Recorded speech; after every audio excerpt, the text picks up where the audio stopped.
Alright, Mobile Suit 101 here, and today I got a review of the MS-05 Zaku 1 MSIA. This was definitely not my first MSIA, one of the last I've been collecting. Very, very tough to track down, very expensive if you try to find it new. I got this for about $17, $18 on eBay. Pretty sweet action figure, comes with a lot of weapons. Zaku 1, I've always found, does not get much love. I think it's pretty badass design. Very retro compared to the Zaku 2 and 3. So, yeah. You should know this beforehand. MSAs do not have the same articulation as models, because obviously they're made of, like, rubber, or I don't know what they're actually made out of. But they're not plastic, so they're not as fragile, but they're not going to have as much articulation because there's not much engineering that goes into these. And, yeah, so I'll show you a little articulation, but it's very basic. The head can go all the way around if you force it to, but I wouldn't recommend it because it runs into the shoulders, as you can see. The arm goes all the way around. There's rotation at the elbow joint. Goes around like that. And the elbow can move about this much forward, but it can't move backwards at all. Hand can go 360. Waist can go 360, but I don't see the point of why you would ever want to turn it around, unless you want to go exorcist style on it. The back skirts do not move, and the front skirts, none of the skirt moves at all. So, as you can see, the thigh cannot move back at all, much. And this is about as much leg joint as you're going to get. The leg doesn't turn that much, but there is a little bit there, so you can turn it outwards. The foot can move about up and down this much. Can't really move to the side at all. And yeah, that's about it. Nothing extravagant about an MSA except that it's pretty awesome. This is the back.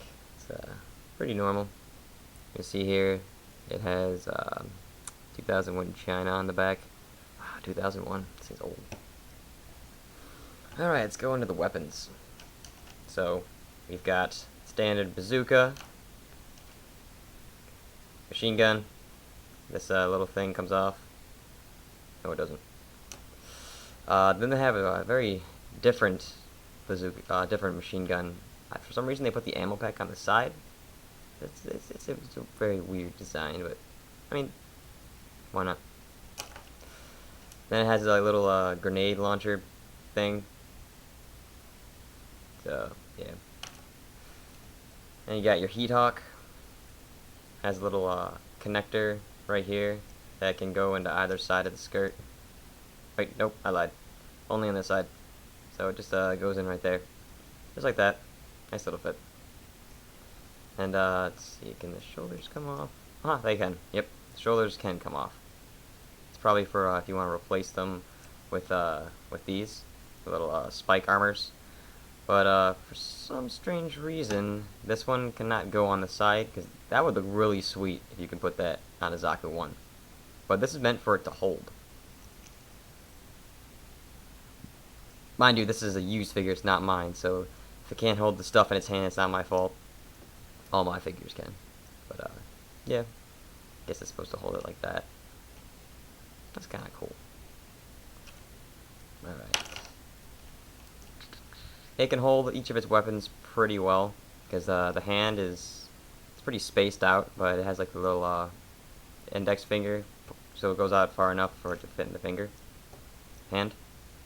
So that right there. And with MSIA figures, I've always noticed that it's better to put the cannon over the shoulder than under when you're trying to do it, because when you have it under the shoulder like this, you can't really move at all, and if you try to move it up, it gets caught in the back right here. So there's not really much you can do to the side, but if you put it over the shoulder, it looks so much more badass. And it does stretch out the thumb, so be warned. Oh, oops.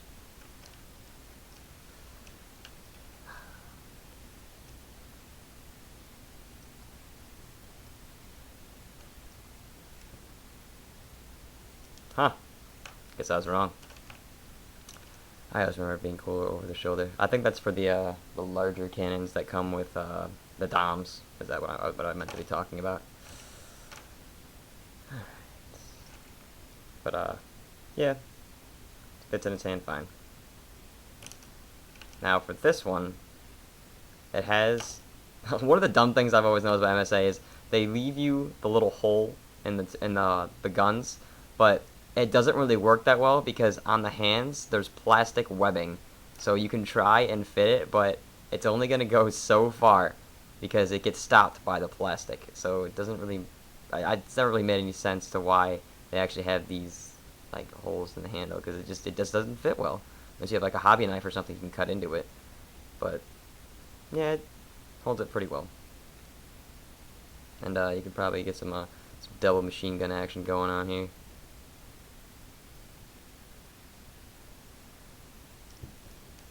Who said you could eat my cookie? Huh? Stop it!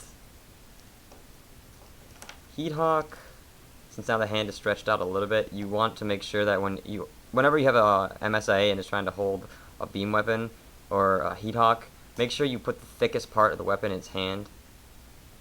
I mean, essentially that's what it is for, that's what you're supposed to do, but if you try to hold it like up here, or like at the very bottom, it's not thin enough. I mean, it's not thick enough, so it won't be able to stay. So, yeah. I could have swore the Zaku one was supposed to come with those, like flashbang grenades that look like atoms almost.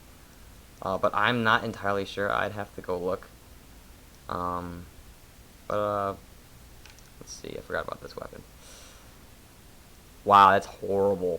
Awful. You think they could have, like, made the handle maybe a little bit longer so it could actually stay in the hand? I guess not. Well, you could probably find another way to nudge it in the hand, but that way's not going to work, so maybe you can try the right hand. Oh, look, maybe that's what it was for, because the right hand does not have a trigger finger, so it's probably easier for it to hold, clearly. So yeah, that's pretty much Zaku 1. It's pretty awesome. I like it. Yep. So, this is Mobile Suit 101. Signing off.